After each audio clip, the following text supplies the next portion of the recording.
Baltimore and a period where there's no Ravens news. There's not much going on in the NBA after the draft last week, nor the NHL, to sort of skip around and talk to some old friends. This guy covers the Orioles, but as well as Major League Baseball. He hails from Pennsylvania, but gets down here to Camden Yards with his family from time to time. You can follow him at fansided.com as well as at Josh Sadlock on Twitter. That's SADLOCK. We welcome him back onto the program. Josh, you and I have had a couple of years of some happy chats. I don't know that this is going to be the happiest chat for Orioles fans. These are really rough times and tough decisions over the next couple of weeks as the real direction of the franchise here as the Yankees and the Red Sox start to reload. Yeah, I think last time we talked, I think the Orioles were still in first place. I think they had just gotten swept by the Royals, though, so we were still kind of a little nervous last time, and now we're just, really fully nervous now. But it's like you get these little flashes of hope the past 2 weeks off and on. So I don't really know what I think about the Orioles right now, to be honest. Well, I think from a pitching standpoint, on a day-by-day basis, when you stack it up against the history of Major League Baseball and modern-day pitching, it's as bad as it could possibly get. I mean, most staffs don't get this bad because they would bring someone else up after the eighth start where someone's ERA is 8, right? I mean, or after their 16th start where their ERA is 6.5. I mean, most guys don't get to stink for that long because they'll come up with somebody from AAA who can pitch to a 5.5 ERA instead of your 8. Right. The Orioles don't even have that. I mean, I think that's the scary part is that if some of these guys get straightened out a little bit, the ERA will still be 4.5 or 5. Right, and it's just been historically bad. I think I heard a stat on MLB radio the other day. They put together all the averages of every hitter against the Orioles pitchers during the 20-game streak, and it basically came out to Willie Mays' career slash line. So basically the Orioles faced 9 Willie Mays every game for the past 20 games. And you just watch it and you just think to yourself, it can't keep being this bad because it's you look up in 5th inning, 4th inning, the other team already has 9 hits, 5 runs, 2 home runs, 4 walks. I really do wonder to some degree if Mike Wright and Tyler Wilson took these starts, how could it be any worse? I mean, I'm not being mean. I'm just looking at it and thinking of all of the bad pitching I've ever seen. I ain't ever seen 3 guys in the rotation with ERAs hovering around 7 and 8. I mean, I think you really ask a lot of your offense when that happens, and certainly asking a lot of the offense without Chris Davis, and now, J.J. Hardy may have played his last game as an Oriole for all we know. Yeah, the problem is it's not that you give up 2 runs in 6 innings. It's that you're constantly giving up 2 runs in the first inning, or it's 3-1 by the bottom of the third, or it's 4-2, 5-3. It's you're always down, and you can't keep coming back and back and back every single game. And we saw it in Tampa Bay. The Orioles, in the last 2 games of the series, they were the team that kind of jumped out to the early lead, and they look a lot different at the plate. They don't press as much, and it's the team that likes to try and hit home runs. Well, when you're down 2 runs and trying to hit a 5-run home run every pitch, like some of our guys tend to do, that's when you see them start to struggle and they'll go the last 7 innings without getting a hit. Josh Sadlock covering all things baseball for Fansided and specifically the Orioles. And, interesting for you this week, you inked an article out of Fansided about all of these trade pieces. And, look, there's a lot of names out there, right? And I do think there will be a dozen trades between now and July 31st. I think there's enough teams interested, enough teams in it, enough teams with glaring needs like the Nationals bullpen. They might make 2 or 3 deals before it's all over with because they have a legitimate chance to play World Series games there this year. I mean, Arizona, Colorado, Milwaukee, a lot of these teams sort of first time to the party where they have some guys in their organization, and I mean even Houston that's really loading up at this point. But Manny Machado, you wrote in your story this week, he is the #1 trade target in all of Major League Baseball right now, and I find that hard to argue with, man. Right, and I'm not saying he's going to be traded or that they should trade him. I'm just saying if you look at all the trade assets that are out there right now that could conceivably be traded, so taking Bryce Harper, Mike Trout out of the equation, Machado's the number one guy that could be on the market, and the Orioles are going to be so reluctant to sell him at the deadline if they're 500, because the AL has been so mediocre this year. People want to call it parity or not, but when you have 13 teams within like 4 games of the wild card spot, that's not really parity. That's just everybody being kind of average. So Duquette and the front office are never going to sell Machado when they're even within arm's reach of the playoffs, which I guess, take it for what it's worth, they could get hot in the second half. They'd have to really go like 5-20 leading up to the deadline, I think, for them to put Machado on the trade block. And then the other problem I see with trading him right now is that it's kind of limited the number of teams that would be willing to blow up a big trade proposal to get him, to put out 5 of their top 10 prospects to get him. And the one team that could do that is the Red Sox, and the Yankees conceivably could do it, although they'll probably just wait and try and sign him. I would have no problem dealing with the Red Sox and the Yankees. I have no ethical problem with that at all. And especially when it's a rental program, right? I mean, the real question is, what are the next 800 at-bats of Manny Machado worth to you right now, and what are these 250 or 300 this year worth to you if it's not going to end up in a World Series? And, having seen this team play, Josh, I don't think they're equipped to win the World Series this year. Well, I guess the thing I'm looking at is they're going to have about $50 to $60 million coming off the books this winter, so they're going to be able to operate in the free agent market next winter in a way that they really haven't been able to do the past few years, which I guess could be interesting. There's some big names out there, some pitchers they could target.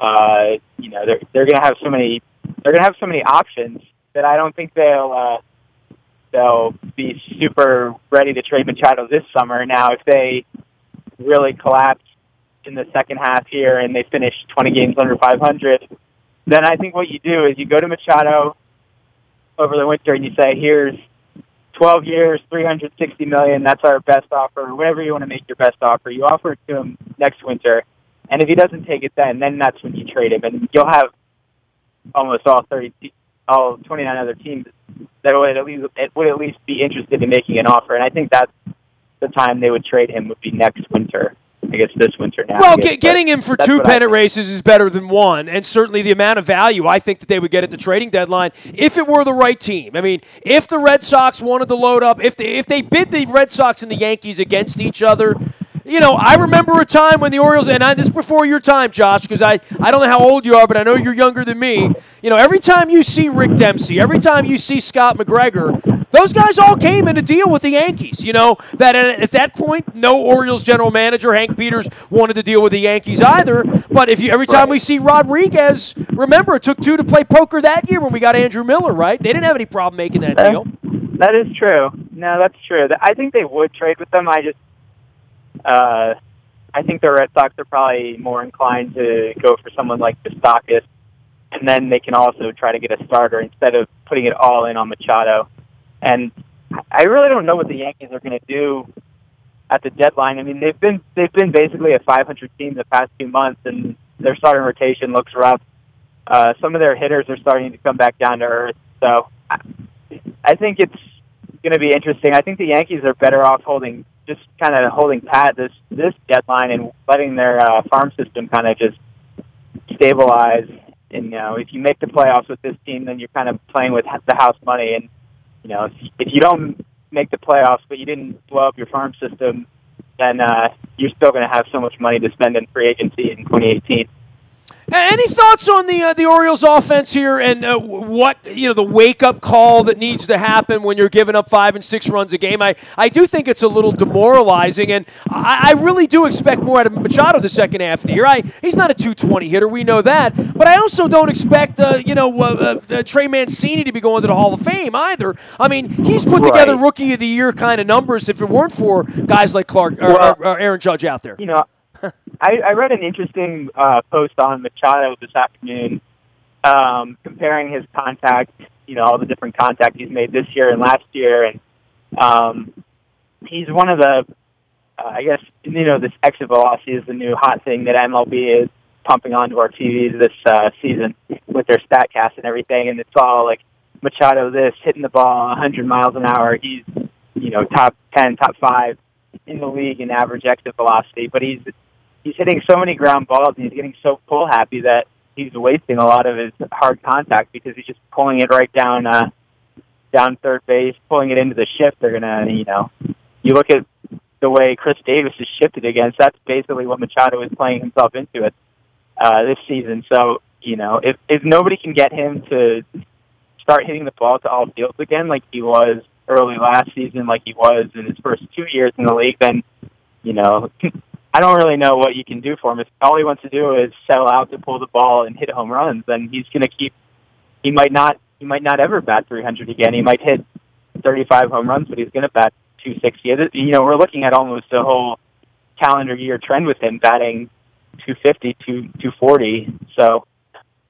Well, the game will adjust to you, especially when you're special. Like, go ask Bryce Harper. You know what I mean? Like, the game gets tougher, and I think statistically, and I'm seeing this being an old fart, and I know there were always adjustments made, but to your point, the shifts on Chris Davis, the amount of statistics out there on all of these guys, unless you're adjusting actively, this is going to happen to you no matter how talented you are. And as a matter of fact, if you're more talented, they're going to do even more to try to get you out, I mean, Tony Gwynn would be the guy getting challenged. Barry Bonds would be the guy getting challenged by all of these statistics out there right now. And it really is a tribute to the guys that can fight through this and a guy like Bryce Harper that figured it out all over again. Or even guys like this week, we're seeing up in Toronto and Justin Smoke, guys that are having career years. That's kind of hard to do when they get this much data on you.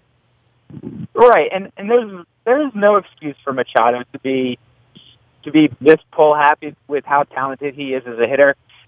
With Chris Davis, you kind of take it and live with it because he's not as talented as Machado as a hitter. Machado could spray doubles in the gap every, go 2 for 4 every game, instead of batting 220.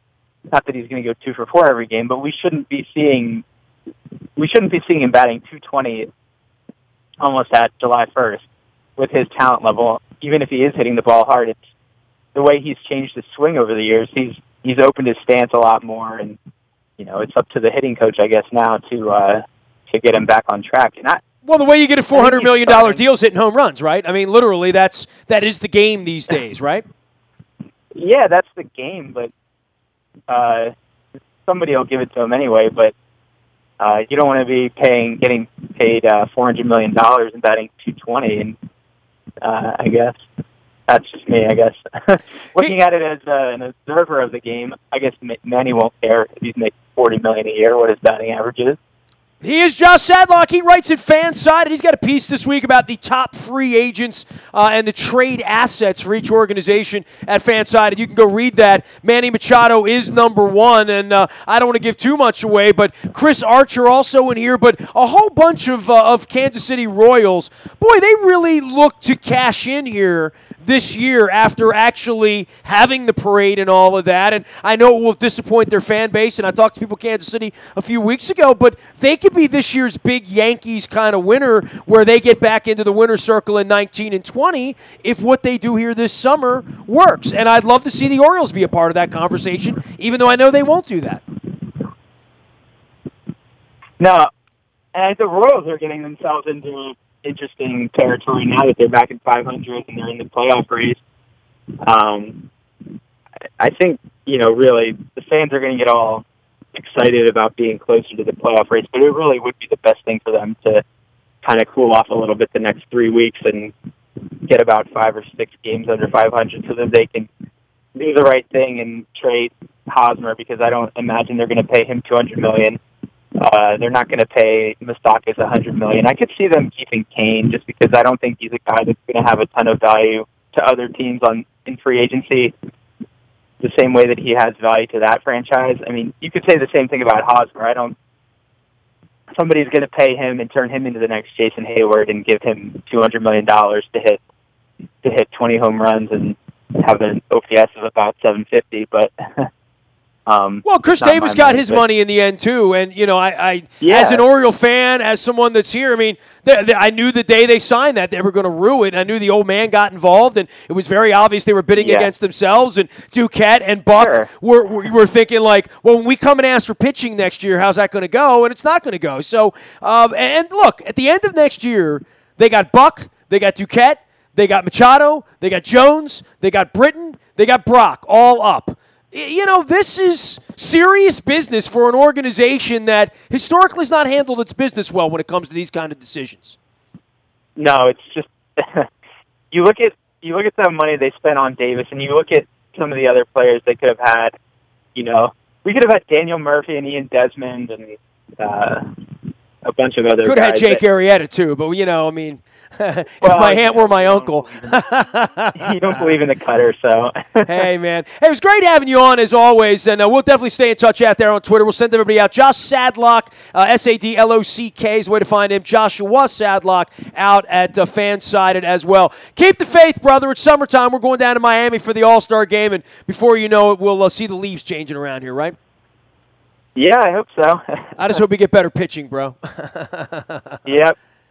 Be well. Josh Sadlock joining us here from Fansided.com. You can find me out in the Bahia Toyota Audio Vault 24 hours a day from anywhere in the world on your mobile device by downloading the TuneIn Radio app. We come in crystal clear from wherever you happen to be. Our morning newspaper delivers to your email inbox at 7 a.m. That's all brought to you by Planet Fitness and PlanetFitness.com, where they have sponsored us for going on a decade now. We are eternally grateful for them and getting you the morning newspaper every morning to get your day started. Don't forget the Peter Principles Chapter 8 out this week for the holiday. You can check it out at WNST.net. It's also on Facebook, LinkedIn, Snapchat, Twitter, and anywhere the internet takes you. Nasty at WNST.net finds me. We are WNST.net, AM 1570, and WNST Towson, Baltimore, and we never stop talking Baltimore sports.